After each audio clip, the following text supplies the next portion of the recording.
Quiero que tengas tu corazón abierto y sensible para esto. Dios traía a mi corazón el Salmo 63, la situación que el rey David estaba viviendo en su vida. Es uno de mis salmos preferidos desde siempre, el Salmo 63. Y los primeros 3 versículos del Salmo 63 dicen así: Dios, Dios mío eres tú, de madrugada te buscaré. Mi alma tiene sed de ti, mi carne te anhela, en tierra seca y árida donde no hay aguas, para ver tu poder y tu gloria, así como te he mirado en el santuario. Ahora, yo agregaría, ahí está, excelente, esta parte que dice: porque mejor es tu misericordia que la vida, mis labios te alabarán. Meditaba por un momento en cuanto a nuestra naturaleza humana y en cuanto a las vivencias del rey David. David estaba viviendo uno de los momentos más difíciles de su vida. Creo que todos hemos marcado momentos difíciles en nuestra vida, ¿verdad? Momentos duros. En el historial de nuestra vida, muy lejano, a mediano tiempo o tiempo reciente o actual, cualquiera puede decir: son los peores momentos de mi vida.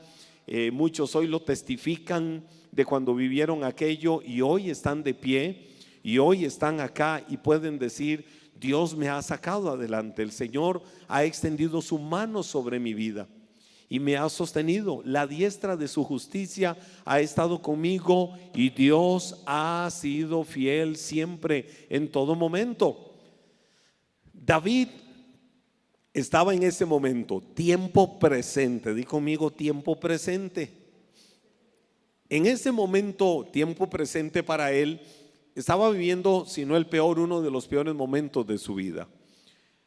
Su propio hijo, Absalón, se sublevó, es decir, se rebeló, se levantó contra su papá. Y Absalón quería usurpar el trono de su padre. Absalón guardaba mucho resentimiento, guardaba mucho dolor, había muchas situaciones, circunstancias en torno a su vida de familia y él guardaba mucho en su corazón. Absalón se rebeló y él dijo: yo voy a ser el nuevo rey de Israel. Él no lo hizo en el orden. Al final entendemos en el plano histórico que el rey de Israel que sucedió a David fue su hijo Salomón, que nació de su ya matrimonio con Betsabé, con quien había tenido un primer hijo que había muerto y que también fue un momento muy duro en la vida del rey David, cuando el hijo que había tenido con Betsabé, estando Betsabé casada con Urías Eteo, ella queda embarazada. Y luego conocemos la historia de cómo vino el profeta Natán, le dio una palabra a David, más adelante ese hijo muere y fue un momento difícil para David. Pero muchos años después, este hijo Absalón dijo: el reino de Israel será para mí. Y entonces él logró conjuntar a muchos del ejército de Israel para que se levantaran contra la autoridad. Mire lo que sucedió. Absalón empezó a crear de alguna manera nexos con muchos de los del ejército de Israel, con mucha gente alrededor de David, para que traicionaran a David, para que se pusieran en contra del rey. Entonces Absalón los atrajo hacia él. Absalón, cuenta la Biblia, la descripción nos lleva a entender que era un hombre muy carismático, que era un hombre también de buen parecer, que era todo un guerrero. Absalón se levanta contra David, contra su papá. Y no solo fue levantarse contra su papá, es que Absalón quería matar a su propio papá. Imagínense un hijo diciendo: yo quiero matar a mi papá. Yo viví una experiencia así de cerca hace casi 30 años atrás, y fue doloroso, fue triste cuando en una ciudad estaba yo yo vivía en una ciudad que se llamaba Odessa, en el West Texas, en los Estados Unidos. Era pastor de jóvenes en una iglesia, era director de una radioemisora. Y estando allá, estoy en mi apartamento y está un hombre reunido conmigo. Está una persona reunida, estoy atendiéndolo. Él está muy mal. Este hombre está muy mal porque su propio hijo se había levantado contra él. Su propio hijo se había rebelado, se había sublevado, le había declarado la guerra. Un hijo al que él había amado entrañablemente, pero por diferentes situaciones se rebeló de la peor forma contra su papá. Y estamos en mi apartamento en esa ocasión, y yo estoy con él en una salita que había en el apartamento donde yo residía, adjunto a mi habitación. Estamos ahí sentados hablando, estamos platicando, y mientras estamos platicando, nada más escuchamos afuera: pa, pa, pa, pa, 4 golpes. Y esos 4 golpes fueron 4 disparos a las llantas del vehículo de su papá. Él logró llegar a donde estaba su papá. Su papá no estaba en el vehículo, pero le estalló las 4 llantas. Después de que escuchamos aquello, nada más escuchamos un chillir de llantas donde se va un vehículo, y salimos, y donde salimos vemos el vehículo de aquel hombre, un Cadillac, un carro lindo de lujo, totalmente sentado. Le había estallado las 4 llantas de 4 disparos. Ahora imagínense lo que significó para ese papá la crisis que estaba viviendo, y que su propio hijo llegara donde él estaba conmigo. Yo lo estaba atendiendo, estaba ministrándole, y que le disparara las 4 llantas. Ahora, a la vuelta del tiempo, Dios trabajó en esas personas, y vino restauración, y vino sanidad, y vino cambios de vida y todo lo demás. Y a la vuelta de muchos años yo tengo cierto contacto con ellos, y padre e hijo son personas muy unidas. Lo que en algún momento Satanás quiso destruir, lo que en algún momento Satanás quiso convertir en muerte, Dios lo usó para bien, y Dios cambió aquello, y Dios trajo sanidad. Ahora, cuando yo me remito otra vez al caso de Absalón, Absalón sublevado contra su papá y lo quería matar. Ahora imagínense lo que es para un papá que le digan: hey, tu hijo te anda buscando para matarte, y anda con todo un ejército. David, el hombre más eminente, David, el hombre más fuerte, el hombre más protegido de la nación de Israel, ¿sabe qué hizo? Huyó. Y David huyó no por cobarde. David huyó porque él no quería vivir la experiencia, no quería vivir el traumático dolor de en algún momento enfrentarse cara a cara con su propio hijo y ver cómo su hijo moría, o que su hijo viera cómo él moría. David no quería eso. Estaba viviendo uno de los momentos más difíciles, duros y dramáticos de su vida. Vivían en la región de Judá, y David lo que hizo fue huir a las montañas de Judea. Las montañas de Judea, si la contextualizamos por cómo son montañas rocosas muy altas. Usted no ve vegetación de nada, son montañas secas, pura roca. David huyó, y David fue y se metió en aquellas cuevas. Ahora, eran cuevas en el desierto, en los desiertos de Judea. Los desiertos en los días tienen la particularidad de ser ¿cómo son los desiertos en el día? Muy cálidos, muy calurosos, muy calientes. ¿Cómo son los desiertos en las noches? Muy fríos. El amanecer en un desierto es cosa seria, el frío en esos lugares. Y imagínense lo que David estaba viviendo. Estaba solo, no había absolutamente nadie con él. David estaba solo en aquellos lugares. Y David, estando en el desierto de Judea, en alguna montaña rocosa, David hablaba con Dios. Ahora voy a decir algo. David menciona el amanecer, Y esto a mí me lleva a dos cosas. Si yo lo ubico en el plano puramente histórico, no existía la luz eléctrica.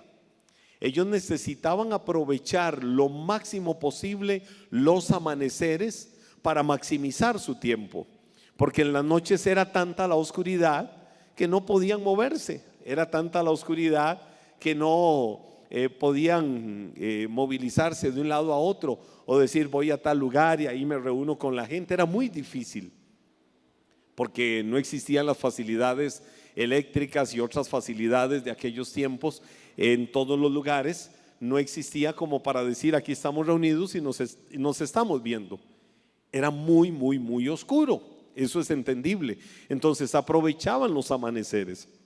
Pero también veo la otra parte, y David tenía muy claro que lo primero en el amanecer era Dios, que tenía que ser lo primero y que eso iba a marcar todo lo que se hiciera en el resto del día.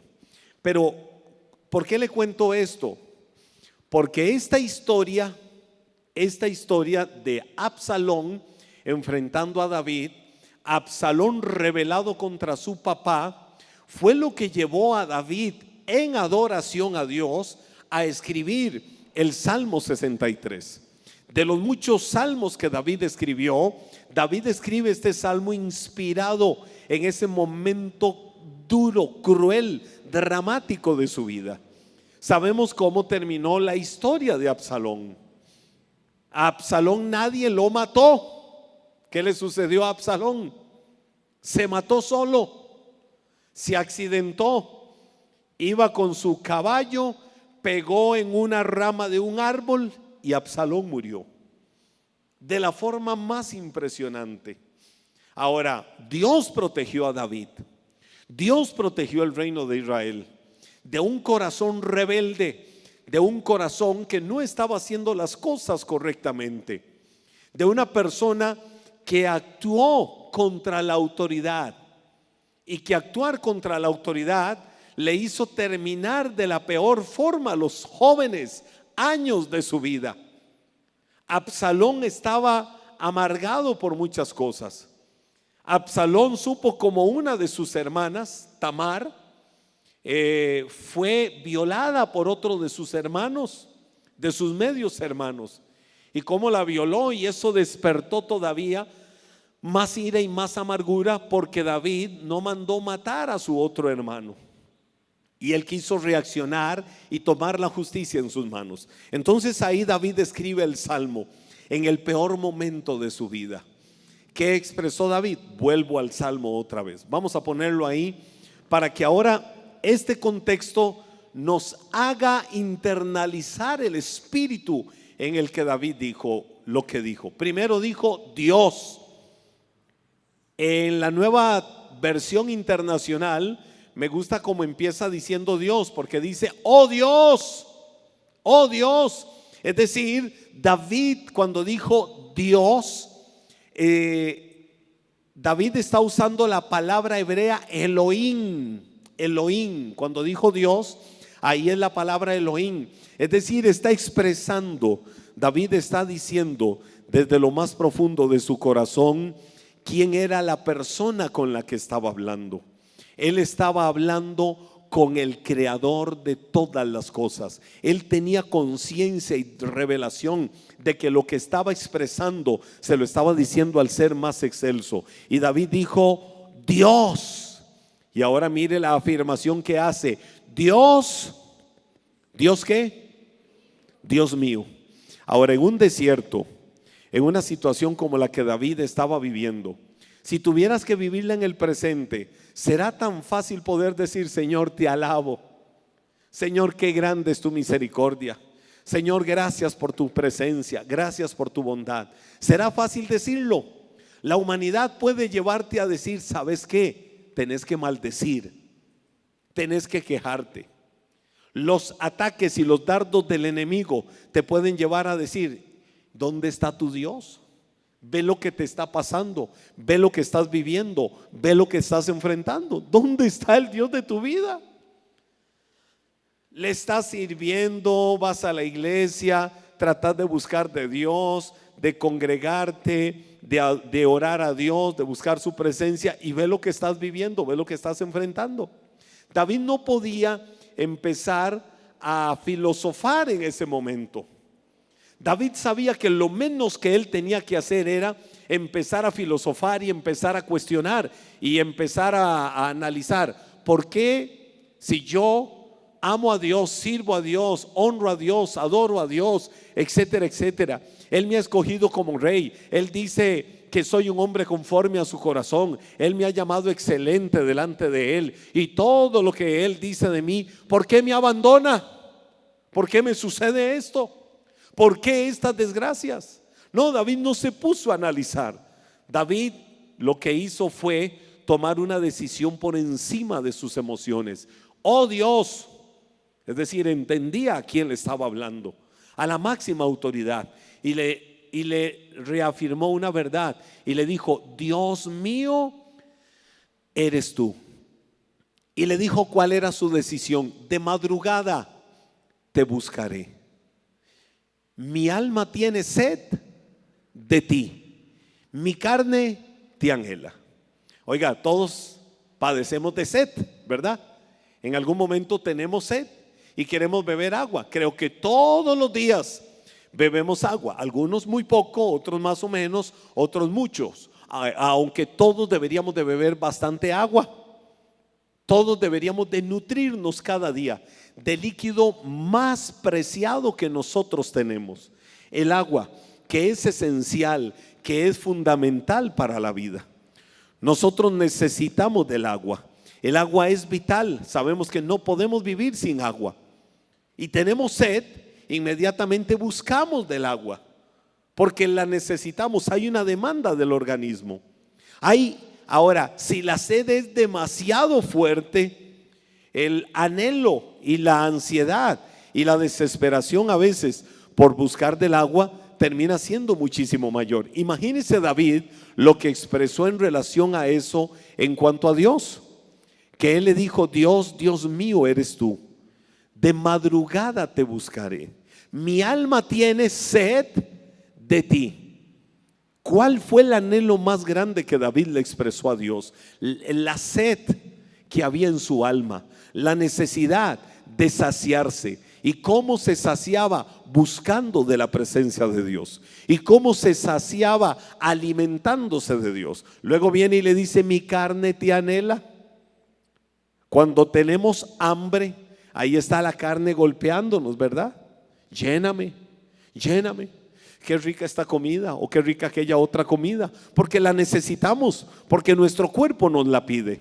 David estaba en aquel desierto, anhelando, pensando y deseando con todo su corazón beber de Dios, comer de Dios. Y luego viene David y dice algo, verso 2. ¿Por qué David quería hacer eso? ¿Por qué en el peor momento de su vida? ¿Por qué frente a las peores circunstancias David quería hacer eso? Viene y dice en el siguiente versículo: para ver tu poder y tu gloria. ¿Cómo entendía David que podía ver el poder? ¿Cómo entendía David que podía ver la gloria de Dios? ¿Cómo sabía David que podía ver el poder y la gloria de Dios? Si nos devolvemos al versículo que acabamos de leer, ahí está la respuesta. Yo quiero ver tu poder y tu gloria.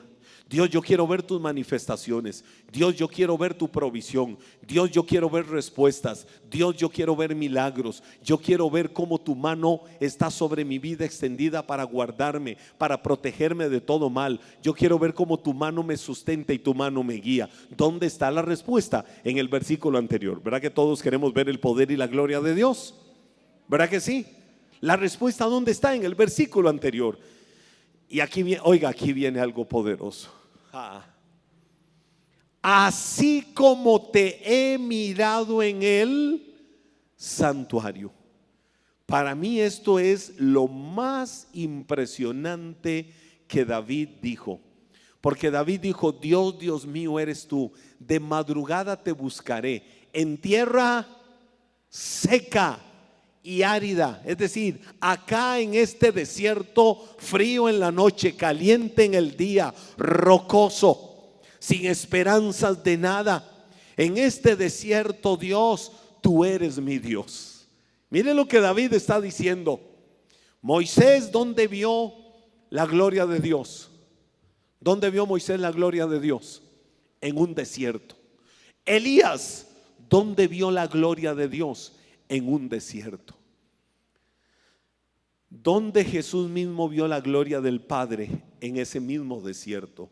¿Dónde David estaba clamando para ver la gloria de Dios? En el peor desierto de tu vida. ¿Dónde Dios se va a manifestar en tu vida para que puedas ver su poder y su gloria? En los peores desiertos que pudieras haber enfrentado, que pudieras estar enfrentando y que tuvieras que enfrentar en la vida.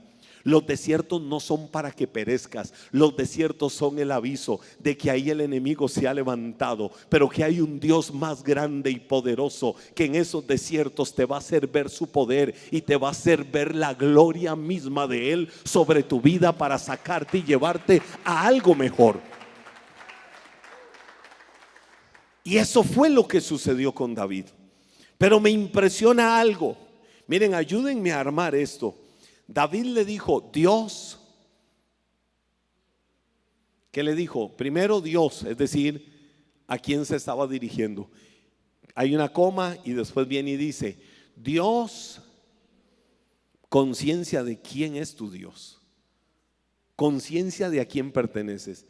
Dios mío eres tú, de madrugada te buscaré, mi alma tiene sed de ti, mi carne te anhela. Y mire lo que dice ahora, ¿a dónde? ¿A dónde le dijo David eso a Dios? En el santuario. Se lo dijo donde tenía todo fácil, donde tenía todo un séquito de servidores para él. No, en su peor soledad, en su peor penumbra, en su peor y oscuro momento, donde no tenía a nadie, le dijo, aquí en esta tierra seca y en esta tierra árida voy a ver tu poder y voy a ver tu gloria. Convicción del corazón. No estoy en el santuario. Quitemos el santuario. No estoy en mi palacio. Estoy aquí en el peor desierto. Estoy en la peor tierra. Estoy en el peor momento. Pero aquí voy a ver tu poder y aquí voy a ver tu gloria. No sé cómo. A mí no me importa cómo venga. Solo sé que la voy a ver porque sé quién es Dios. El Dios en el que he creído y el Dios que hace maravillas. Entonces, Dios era Dios para David en el santuario. Y era Dios para David en el desierto. Dios tiene que ser Dios para tu vida en los peores desiertos y tiene que ser Dios para tu vida en los tiempos de bonanza. Ve poniéndote de pie. Solo quería traerte esta palabra y afirmarla en tu corazón y que esta palabra inyecte fe. Pero te voy a decir algo más. Te quiero decir algo más. Oh, por Dios. Díganme ustedes, respóndanmelo ustedes.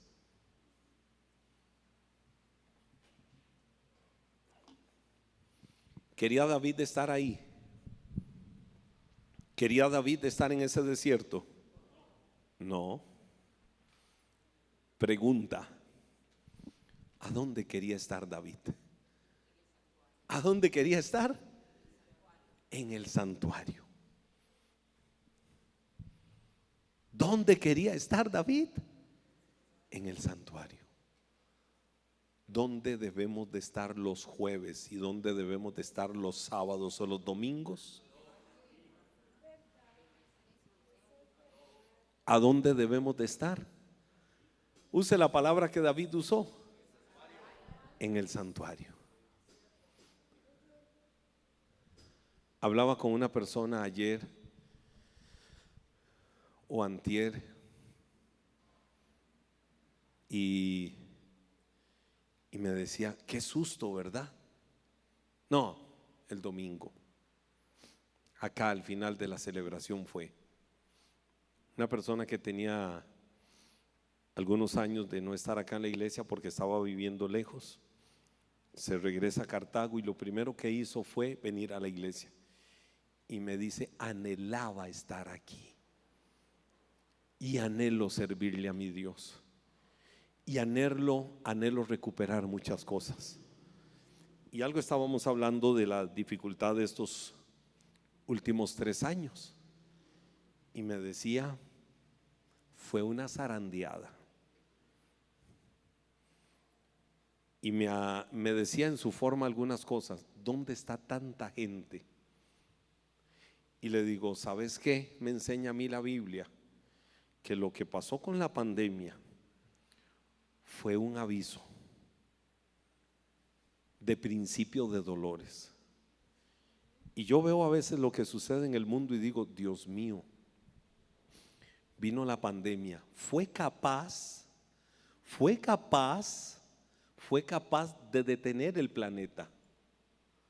Fue capaz de detener el planeta, la pandemia, de encerrarnos a todos, de cerrarnos iglesias. Ni una persecución lo hizo, de cerrarnos iglesias por casi un año.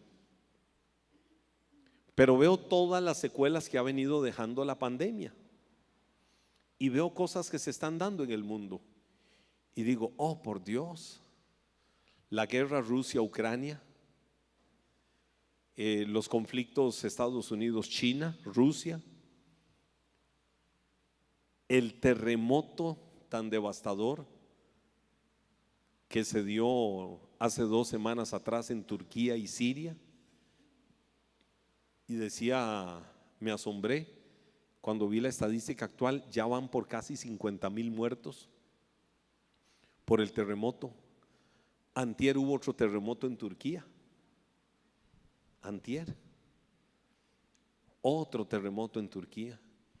Y yo digo, Señor, tu palabra dice, oiréis de guerras, rumores de guerras, habrán pestes, hambres, habrán guerras, peleará una nación contra otra nación. ¿No es esto aviso de final de los tiempos?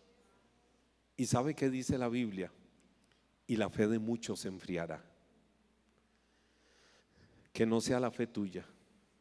Los que están en casa, es tiempo de volver al santuario. Es tiempo de volver al lugar donde tenemos que estar. Y es tiempo de sacudirnos de eso. Que no seamos parte de la estadística de los de la fe se nos enfrió.